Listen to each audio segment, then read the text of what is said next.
Thank you. Thank you, Alex and John, for that intro. And it's lovely to be here with all of you today. As Alex said, I'm Emma West. I work for Headland Archaeology. I'm now part of Access Plus, working on HS2. And prior to this, have been heavily involved in both the fieldwork and post-excavation stages of the A14. So today I'm going to be discussing elements of the post-excavation analysis and publication programme from the A14 excavations. As many of you will know, it was huge. I could probably spend all day talking to you about it if I wanted and if you wanted. But instead, I'm going to focus on two main elements, two main aspects. The first of which covering some of the particular methodologies that we adopted in the post-ex programme, in particular reference really to the sheer scale of the project. So that's the first area that I'm going to discuss, and then moving on to an overview of some of the outputs that were produced and how these differed in some ways from kind of the more traditional or typical outputs that you might expect. But before we go into that, I'm going to give you a little bit of an intro into the A14 itself. Some of you know more than me about this, but please bear with me as I just give a little intro. So the A14 Cambridge Huntingdon road improvement scheme was essentially building a new section of the A14 south of the current one, plus widening of the A1 in places. It's a 21-kilometre route between Cambridge and Huntingdon in one of the most archaeologically productive areas of the country. As many of you will know, there's been a huge amount of development-led archaeological work in this area. So we know a lot about the area, and the A14 added even more information into that. In total, 230 hectares of excavation was undertaken between 2016 and 2022. Undertaken by MHI, so that's MOLA-Headland Infrastructure, with support from a lot of other companies, so Oxford, PCA, Cotswold, Albion, everybody got involved, with up to kind of 250 archaeologists on site at any one time. So big. With then the post-excavation programme starting in 2018 and concluding basically now, a few months ago. A little bit about the flavour, the types of archaeology that we uncovered. Now, I can't obviously go into everything that we uncovered, but basically to say we had a little bit of everything, ranging from Pleistocene mammoths all the way through to 19th century, I can never say this, railway remains, a bit of tongue twister, with a bit of everything in between. So we had some really, really lovely Neolithic and Bronze Age monuments, some lovely Bronze Age cremation cemeteries, huge number of Iron Age and Roman settlements of all shapes, sizes, scales, new Romano-British pottery industry, Saxon settlements, a medieval DMV. We had a bit of everything. And beyond these kind of big ticket items were the really interesting particular stories about things like the mystery of why all these frogs ended up dead in a single late Iron Age ditch. Got to mention the frogs. Things like our beautiful Medusa amulet. We have all these little stories as well beyond these big ticket items. So lots of lovely, lovely stories from the project. Obviously, what we're talking about here is the post-ex programme. So I've put this slide up here to just kind of outline the different stages that we went through on the A14. So the first stage that you've got there are the summary reports, and these were done when we were on site. Essentially, we took whoever the PO was digging the site off-site for a day and made them do a brain dump of what they thought was going on the site. And that was intended to capture that kind of from the trowel's edge picture there and then, rather than trying to remember it a year or two later. So that was the first kind of bit of the post-ex, as it were. We then moved into the assessment and UPD proper. Starting in April 2018, submitted July 2019. So I think the key word for this stage is rapid. As you can see, it was only just over a year programme for that assessment and UPD element, which is quick for the size of the project and the size of the assemblages. It did mean that some of the assemblages were looked at in less detail than is traditionally done. It meant some of the stratigraphic analysis was done at a higher level than you might normally do.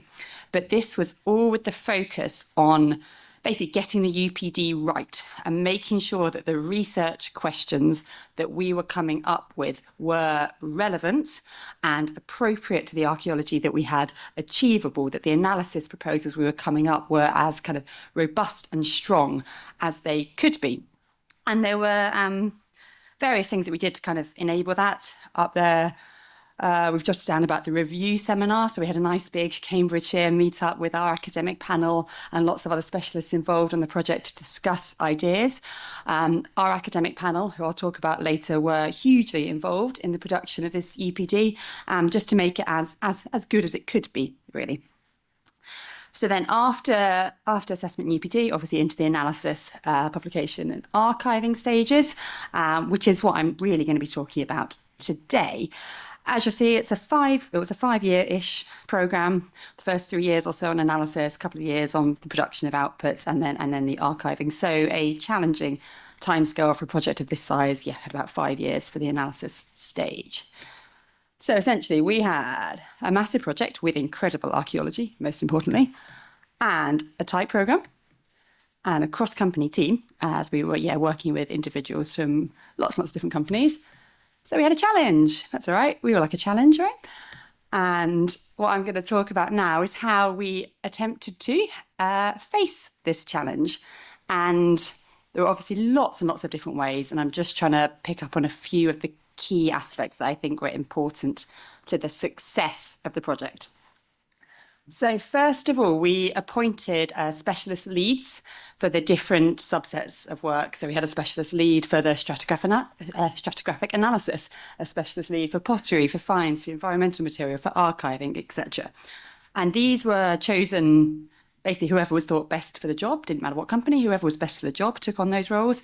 They were responsible, crucially, for defining the methodologies for the analysis and producing supporting guidance documents and templates. So that's kind of the first task for them. They were then the point of contact for their pool of specialists working for them, answering any questions. They were also QCing and checking the quality of all work produced, as well as being that hookup, that connection with management to make sure that everybody was on the same page. So they were linchpins in the project. Couldn't have done without them. The next one sounds obvious, but it's worth stating that we adopted a scheme-wide methodology. So there was one methodology for all areas on the A14, and it was treated as one. So, for example, we had quite tightly controlled grouping terms. For the stratigraphic work, we had a very specific period list. And this meant that everything could be compared at the end. So we could compare all of these different excavation sites across the 21-kilometre route as one at the end. So, it's sort of obvious, but it is very important not to start doing, different excavation areas in different ways. The next one sounds even more silly, but we focused on the A14 itself. This methodology was drawn up for a Cambridgeshire rural archaeological project. The period list was drawn up to be Cambridgeshire focused, using advice from Cambridgeshire specialists. The group terms that we came up with were based on the archaeology that we had on the A14. So kind of what I'm trying to say here is that this was, it was a project-specific methodology. So you can't necessarily just pick up, for example, the methodology for the A14 and dump it on any other project. It was designed to be specific for the A14. Sampling. I'm not going to go into this much, but massive project, massive assemblages that realistically we couldn't look at everything in the same way that we may traditionally have done 10 or 15 years ago, and meant that we had to employ sampling strategies. I'm not going to talk much about it because I know Sarah is going to talk about it later, but it's just something to bear in mind. I think it was most notable with the pottery assemblages, so I'm going to leave it to Sarah later. And the other thing on this slide is outputs. It was clear from the start that we didn't want to produce one ginormous monograph or even a series of monographs covering all of the archaeology on the A14 in quite a lot of detail that sit on people's bookshelves and sit on companies' bookshelves and don't necessarily get read that much. We wanted to do something a little bit different. We wanted to make stuff that was as open access as possible, appeal to as wide an audience as possible. I'll talk about this more in the output section, but that kind of thinking drove all of our decision making from the start. And there are just two more bits that I want to mention in terms of methodologies. One of them was our common data environment. Back in 2019, when we first started all of this analysis work, remote working and distributed working obviously wasn't as common or as well established as it is now. But we had a situation whereby we had people working from numerous different companies across the country on the same project. So we set up a SharePoint page, a project web page with all of the project info stored on it. On that, we actually had a very cool data viewer, which you can see on the right-hand side there, where you could look for a context number, bring up the photo of that feature, the context sheet of that feature, any environmental assessment level, environmental info, assessment level, fines info, if there are any C14 dates, etc. So that avoided people having to try and find the context sheets in whatever box, in whatever office they may be, because it was all available via the SharePoint. We also had our Oracle database and the ArcGIS as a map-based viewer for viewing all information on it. All of this was crucial as we ended up actually doing a lot of the stratigraphic work during the COVID lockdowns. So we were very lucky in a way that we'd set all of this up before everything went into lockdown so we could continue working through that period. Has it moved on? It hasn't moved on, sorry. And the last methodology point I want to make, if it'll let me, regards the academic involvement in the project. So as I mentioned earlier, we had an academic panel made up of 8 people from across different universities with different period and material specialisms, and these were amazing. They were so helpful in helping us draw up our UPD and our research proposals.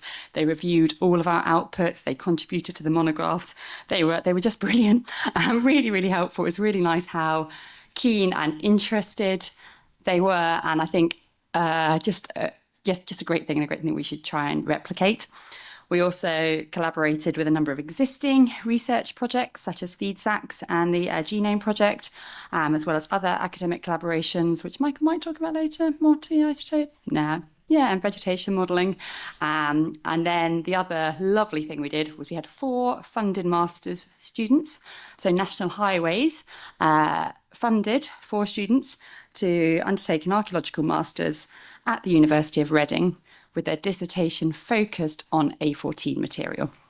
So they worked with some of the MHI specialists on this A14 material, often tackling areas of the archive that perhaps wouldn't have been looked at otherwise. So we had one individual did a lovely dissertation on iron nails, another one did something very interesting on the pottery sampling strategy. And it was, just a great success, really brilliant. They all did really well. I think they all got distinctions. Yeah, three of them are published. 3 of them published. So all like big thumbs up. Lovely way to try and train the next generation of specialists and get something extra for the A14 analysis, and generally spread a bit of goodwill. So I'm now gonna move on to a little bit of a description of the type of outputs we produce. So this is an overview. We had a print monograph. Oh, I should like a print monograph. Oh, I'll show you them later. An internet archaeology monograph. Glamorous assistant over here. Thank you, Alex. Landscape block reports, the ADS archive, map and query interface, journal articles, and the popular book and digital interactive. And I'm now going to talk about each of them in turn, so you can do even... Oh, 1 minute. Oh, God. Okay. We also have a YouTube video with a really funky music, so that's one to check out in your lunch break. So the Internet Archaeology monograph was intended as the gateway into the archaeology of the A14, so it provides an overview of everything that was found and then direct links to parts of the ADS archive. So if you're reading about the Saxon bone flute, you can go and click through to see a photo of it, for example, and it just takes you directly to the archive in that way. The print monograph, by contrast, is not intended as an overview of the archaeology, but instead is very research and question focused. So it has 5 period-based essays on certain aspects of the A14. For example, the Anglo-Saxon chapter is about 2 of the Middle Saxon settlements on the A14 and how they were impacted by and changed due to kind of the wider Middle Saxon changes. So it's very different steer on it. Some really interesting chapters in that. Landscape block reports, think of these more as your kind of traditional monographs, really. So they contain, they're sort of, full archaeological reports with all the detail you might expect, plus the accompanying specialist reports, and they're all peer-reviewed, available on ADS, so open access. And yeah, that's where you go for the detail, really. And then this is where you go for the real detail. So we have the ADS archive. The whole of the A14 archive is publicly accessible via the ADS. So that's all context sheets, all photos, all drone photos, all blogs, everything is up there. With a map and query function so that people can search and use the data however they want. So I think this is amazing. The reuse value of this is huge. Students, all of us in the room, anybody can go there and be like, oh, I really want to see how many early Saxon SFBs there were, which had metalwork in them or what have you. Do the search, it should pop up on a map, and then you can go through, look at the context sheets, look at the finds data, look at the C14 dates and everything from that. So really great resource. It's quite fun doing your own searches and seeing what you had. So yeah, if I had more time, I'd show it to you. But maybe if anyone wants to see it at lunchtime, I'll show off some searches. There's an offer. And then the more popular side, so we have the digital interactive as a story map where you can choose your pathway through the project. So there's a ritual and magic section, there's a death section, there's an expect the unexpected section. It takes you to particularly interesting stories and interesting features and gives you lots of cool graphics and cool click arounds and stuff like that. So that's a really nice way to get the wider public kind of more interested. There are YouTube videos by specialists, some of whom are in the room today, on various specialist areas. And then there's the 50 objects in one of Britain's biggest digs popular book, which is also for sale. I'm nearly done, don't worry, Alex. We wrote lots of journal articles, obviously, because there were very interesting individual finds and everything else within them. And that is the end of my output section. And I'm just going to literally, because I've got a nice end line. Okay.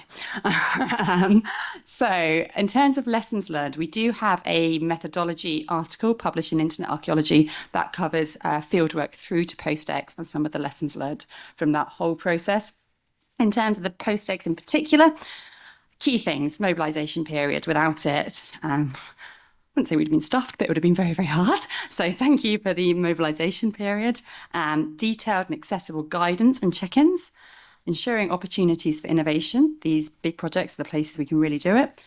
Taking an outward-looking approach, broad and wide-ranging outputs, strong communication, and most importantly, have fun, because I think it's a privilege really to be able to work on these kind of projects with this kind of archaeology on this scale.